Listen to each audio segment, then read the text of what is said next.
Welcome to the Deep Dive. We're here to cut through the noise and get straight to what matters.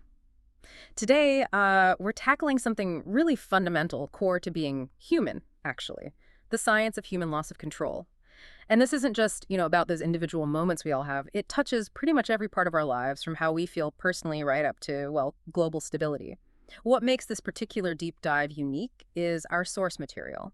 It's from an AI-driven scientific study, which gives us this kind of unprecedented power for analysis. That's right. Yeah, our mission today is really to try and illuminate this incredibly complex web of factors, what contributes to loss of control and what happens as a result. We wanted to give you a clear picture and maybe more importantly, suggest some pathways for, making things better. And it's really fascinating that the role AI plays here is kind of twofold. It's this amazing tool that helped us dissect the science, but paradoxically, AI itself, especially autonomous AI, could actually pose new challenges to human control down the line. Right. Interesting paradox there. So this AI analysis, it suggests that this whole idea of losing control, it doesn't just start with big dramatic failures we see in the news. It actually begins somewhere much closer to home. Inside us, right? In our biology, our minds. Where does it truly kick off for an individual? Yeah, exactly. It starts with understanding that control isn't just one simple switch you flip. It's a really complex interplay. Your brain's wiring, psychological processes, how you think, it's all tangled together. On the neurobiology side, your ability to, say, resist an impulse or regulate your emotions, it's deeply rooted in your brain structure. Specifically, the prefrontal cortex, you can think of it as the brain's sort of command center for planning, decisions, impulse control. It even has different subregions like departments in an office, each handling specific tasks.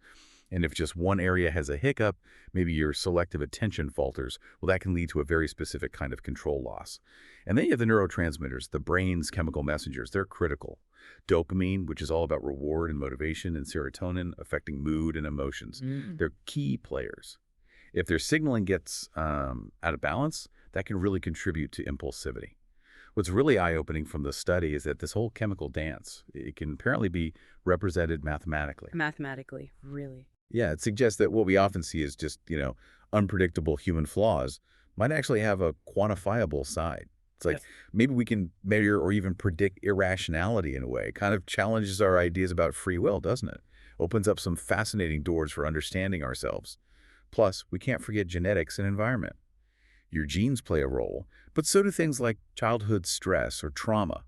They shape brain development and can make someone more vulnerable. Okay, so our brains have these intricate systems, these checks and balances, but we still do things that seem completely illogical sometimes. Why is that?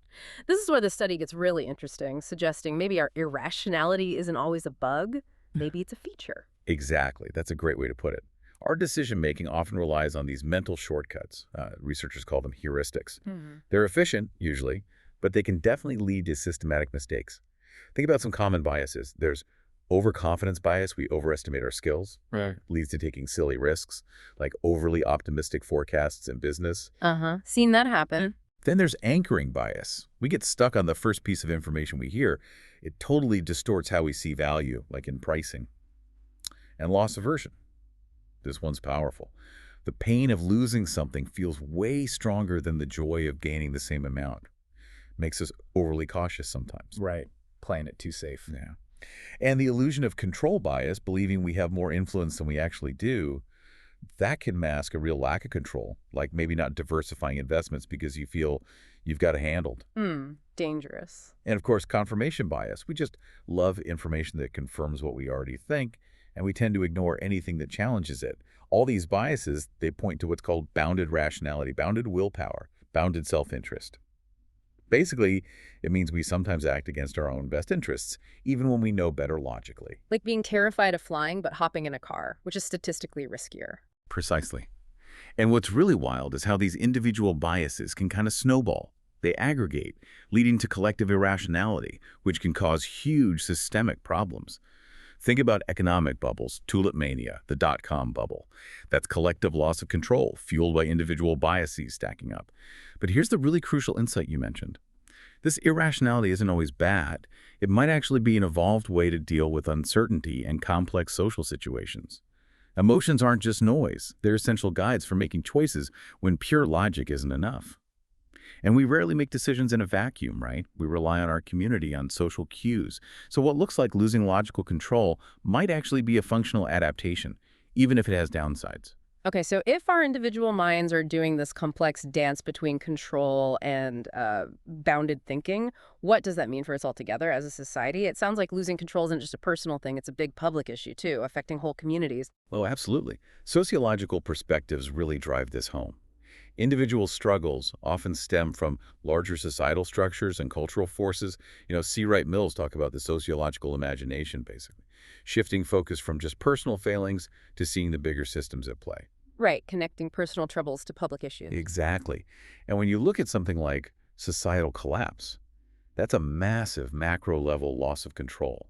And it's rarely just one cause. It's usually a whole mix of things.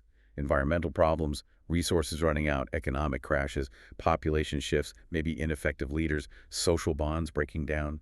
The study mentions non-linearities. Think of it like a system seeming stable, then suddenly hitting a tipping point and falling apart, like a pressure cooker suddenly exploding, not just slowly leaking. Those abrupt shifts are the warning signs. Crucial warning signs, yeah. We see it historically. The Akkadian Empire, Indus Valley facing mega droughts, Old Kingdom Egypt dealing with civil war, a breakdown of their whole social order. And different theories look at it differently. Functionalism emphasizes stability. Conflict theory points to inequality as the root. It's complex. The tension between these views shows how hard it is to fully grasp how societies lose control. Thinking about groups, we've all seen behavior that just seems baffling. How crowds can suddenly shift or panic spreads. It feels like a blend of psychology and social stuff. It really is. That's what we call collective irrationality. Sometimes it's mass hysteria or groupthink. So when large groups act or think illogically, often driven by fear, strong emotions, maybe propaganda. History is full of weird examples, right? The dancing manias in the Middle Ages, Salem witch trials, even that strange Tanganyika laughter epidemic. Those are bizarre. In those cases, you see this powerful social contagion. People become suggestible, lose their individuality a bit, act impulsively. You see it in crises too, like panic buying. Remember the start of the pandemic? Yeah. Pure uncertainty and emotional contagion driving that. Definitely. The toilet paper. Exactly. And here's the tricky part. Our very human need for a sense of control, especially when things are uncertain, can ironically push us towards things like conspiracy theories. They offer a simple explanation, a feeling of understanding, but they often lead to a real loss of control over important things like public health, vaccine hesitancy, and they really divide society. But, this raises an important question. Are all collective actions a loss of control? Good point. Probably not, right? Like protests. Exactly. Political process theory actually reframes social movements. Instead of seeing them as just irrational outbursts, it views them as rational, strategic efforts by groups to gain control or make changes when they see a political opening. They use mobilizing structures, community groups, networks. They develop clear framing processes, defining the problem, proposing solutions. They engage in protest cycles. It's often very purposeful, not just chaos. Okay, that makes sense. Looking back through history, then, we see these really deep patterns, how power structures, systems, even our relationship with nature have shaped or maybe twisted our sense of control over time. Absolutely. Historically, things like political manipulation and propaganda have been incredibly effective at causing a widespread loss of control over public opinion. Leaders like Napoleon, Bismarck, they knew how to use censorship and propaganda to shape how people thought. Propaganda often works by hiding its real goal and tapping straight into our emotional biases, bypassing rational thought to steer collective behavior. And now with modern tech, that's social media. It's amplified massively. Social media, fake news, automated bot accounts. These are powerful new channels for manipulation. And it's not always overt lies. Even subtle nudges or situational influence can steer us without us really thinking about it. Think opt-out organ donation policies or how products are placed in stores or movies. Sneaky. It can be. The study makes a key distinction here. True leadership aims for mutual benefit and shared control, whereas manipulation is basically a zero-sum game. Someone wins, someone loses. Another really disturbing historical pattern is how systemic unfairness, discrimination, aggression, how these have created this multi-generational loss of control from marginalized groups. Yeah, that runs deep. It does. If you look at U.S. history, for instance, the violent theft of land from indigenous peoples, the legal enslavement of black people, these weren't just isolated acts. They were systems built to restrict rights and concentrate power. And even after those foundational acts, things like residential segregation, unfair lending, biased policing, unequal education funding, they continue to limit opportunities and perpetuate disadvantage across generations. It creates cycles. Exactly. And mass aggression, like lynchings.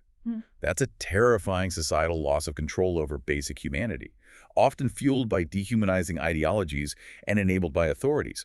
Sexual violence, too, used historically against Indigenous and Black women, was a tool of control, a sign of society losing its moral compass. Dehumanization is this potent psychological tool that allows for an extreme loss of control over moral and ethical behavior in conflicts between groups. It paves the way for terrible violence. And it's not just about how we treat each other. Our whole planet, our environment, that relationship impacts our control too, doesn't it? It feels like a massive feedback loop. That's a critical link, yeah. Humanity's environmental impact. It's staggering. Population growth, economic expansion, sheer overconsumption. We've caused a profound loss of control over the planet's ecological balance. Our whole take, make, waste economic model leads straight to pollution, resource depletion, global warming, mass extinction. The scale is hard to grasp sometimes. It is. Our ecological footprint currently exceeds the Earth's ability to regenerate by about 70%. That's huge. And this environmental damage feeds back into societal problems. Think about it. 7 million premature deaths every year just from air pollution. Huge economic costs. And consider infectious diseases. Our own societal development, more travel, more trade, denser cities, has unintentionally created the perfect conditions for losing control over disease spread. Progress in one area creates vulnerability in another. It's all connected. It really is. And if you look at this through the lens of, say, physics or math, complex systems, like human societies, even if they follow rules, can be incredibly unpredictable. That's due to extreme sensitivity to initial conditions, the butterfly effect from chaos theory. Right, a tiny change can have massive consequences down the line. Exactly. Which means absolute prediction and control might just be impossible in complex domains like weather or, importantly, human behavior. Chaotic systems are inherently unstable. They react hugely to small disturbances. So maybe some kinds of loss of control aren't just failures, they're just part of how complexity works.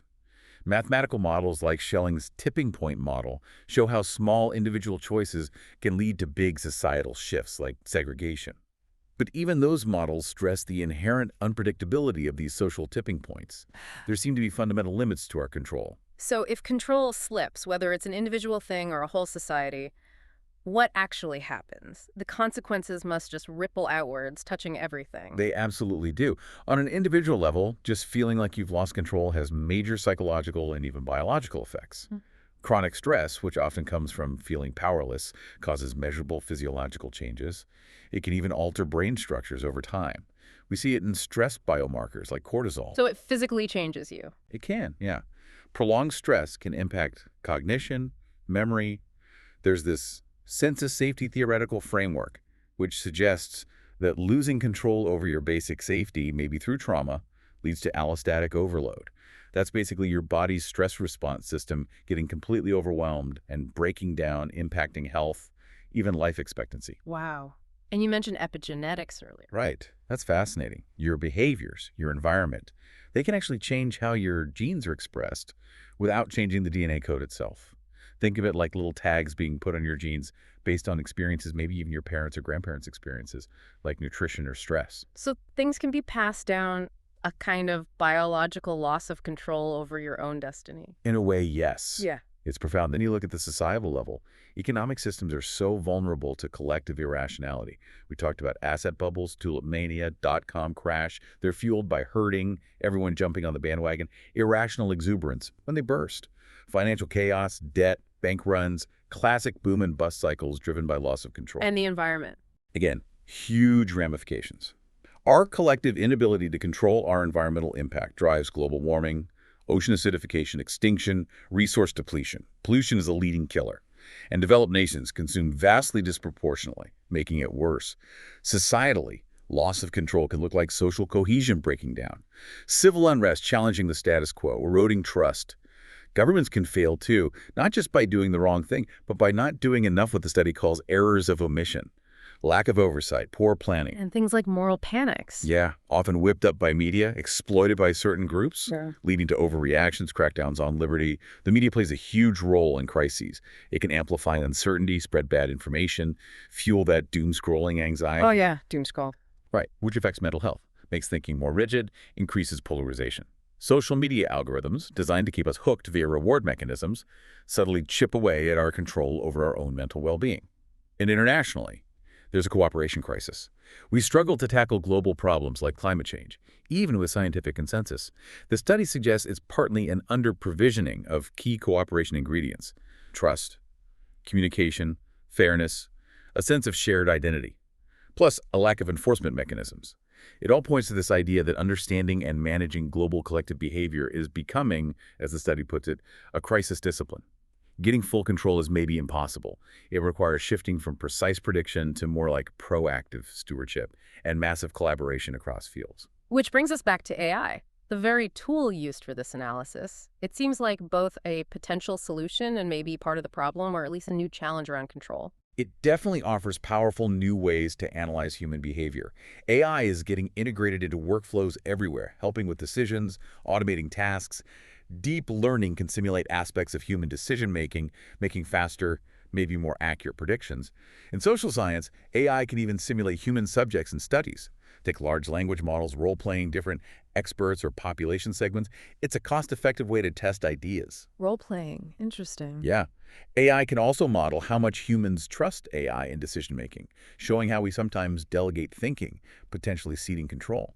There's real promise here for designing behaviorally informed interventions using AI insights to help people mitigate loss of control. Okay, that sounds incredibly powerful. But hang on, if AI can simulate us, model our trust, figure out our weak spots, couldn't that also be used to manipulate us even more effectively?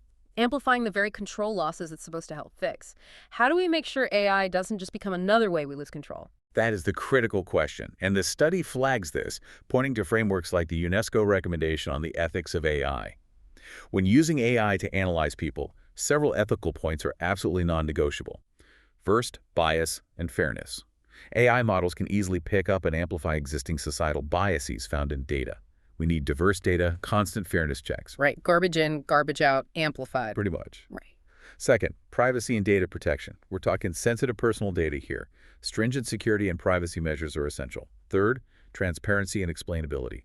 Many AI models are black boxes. We need to understand how they reach conclusions, especially about human behavior, to trust them. Can't just blindly follow the algorithm. Absolutely not, which leads to human oversight and accountability. AI assists. It doesn't replace ultimate human responsibility. Human judgment has to stay central. The source makes a great point. AI is a thinking machine, but not an acting being with its own intentions. And finally, proportionality and do no harm. We need risk assessments. We have to prevent unintended negative consequences. Just blindly relying on AI could lead to bad conclusions if the AI has biases or just doesn't grasp human nuance, its potential alienness. Yeah. But beyond analysis, AI also have this amazing potential to synthesize knowledge. It can pull together findings from totally different fields: neuroscience, psychology, sociology, economics, physics, biology, all the things we've touched on. Creating a unified picture. Exactly. A holistic view. It can help identify those complex causal links and feedback loops, how brain chemistry might connect to self-control issues, which connect to economic irrationality, for example. It can even compare different theories: free will versus determinism, contagion versus political process theory, helping us build, as the study says, a more comprehensive science of the science of control loss, showing how it all fits together. Okay, so after diving deep into all the ways we lose control biologically, psychologically, socially, globally, what's the path forward? How do we take these insights and actually build a future where we have, well, a healthier relationship with control? You mentioned that AI schematic idea, like a dynamic map showing how everything connects. Yeah, imagine that. A visual tool, maybe AI-driven, constantly updated, showing this incredibly complex web. You'd see the individual level, the micro stuff: brain function, neurotransmitters, epigenetics, psychological states like biases or emotions, even stress biomarkers. Then the interpersonal community level, the mesoscale: social norms, group dynamics, leadership styles, the local context, and then the societal global level, the macro view: governance, laws, economic systems, political manipulation, environmental factors, global connections. And it would show the knock-on effects. That's the key. Illustrating the cascading effects and feedback loops, like how chronic individual stress can ripple out, causing physiological changes, impairing self-regulation, leading to impulsive behavior, contributing to social problems, ultimately weakening social bonds. Wow, tracing it all the way through. Or how historical injustices, like colonization, lead to intergenerational trauma, loss of identity, showing up today as psychological effects, even those epigenetic changes we talked about.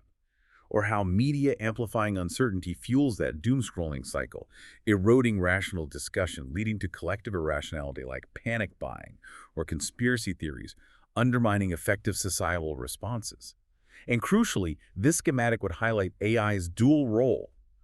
Again, how it can both help understand and potentially contribute to control loss, reinforcing why ethical oversight is so vital. It shows loss of control isn't simple failure. It emerges from these interconnected systems. Okay, so seeing the connections is one thing. How do we intervene? How do we foster control?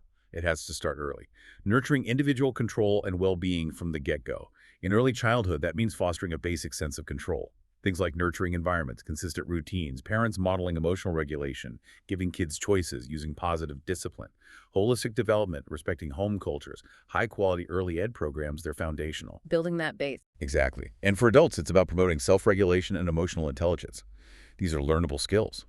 Things like mindfulness, becoming more aware of your emotions, cognitive reframing, challenging negative thought patterns, acting based on your values, even journaling or getting feedback. And therapy can be incredibly helpful here. Makes sense. What about the bigger picture, society? We need principles for resilience, building healthy, equitable, tolerant communities. That takes a holistic approach, working with communities, not just doing things for them, actively tackling systemic unfairness, ensuring marginalized groups are partners, promoting tolerance based on human dignity, respect for diversity, nonviolence, empathy, education, rejecting hate. And governance. Yeah. Leadership. Hugely important. Sound governance and ethical leadership. That includes sensible economic principles, government that learns from mistakes, those errors of omission, and accountable systems like policing. Ethical leaders focus on mutual benefit, building trust, empowering people, think democratic or transformational styles that boost collective agency, and, critically, ethical AI governance, robust guidelines for privacy, bias, transparency, human oversight. AI should augment us, not replace our judgment. Globally. Fostering international cooperation. We have to strengthen those basic mechanisms. Trust, communication, reciprocity, fairness, that shared we-identity, especially for huge problems like climate change where cooperation is lacking. Taking that crisis discipline approach, massive transdisciplinary collaboration, and shifting fundamentally towards sustainability like a circular economy model, smarter resource use to regain control over environmental damage. Wow. Okay, that was a really profound deep dive into something absolutely core to being human. It's so clear that loss of control is way, way more complex than just, having a bad day or a personal failing. Precisely. It's not just about individual weakness. Human loss of control emerges from these incredibly complex interconnected systems, human systems, natural systems. It's often made worse by our own cognitive patterns, by deep-seated societal inequalities, by political forces, by environmental pressures.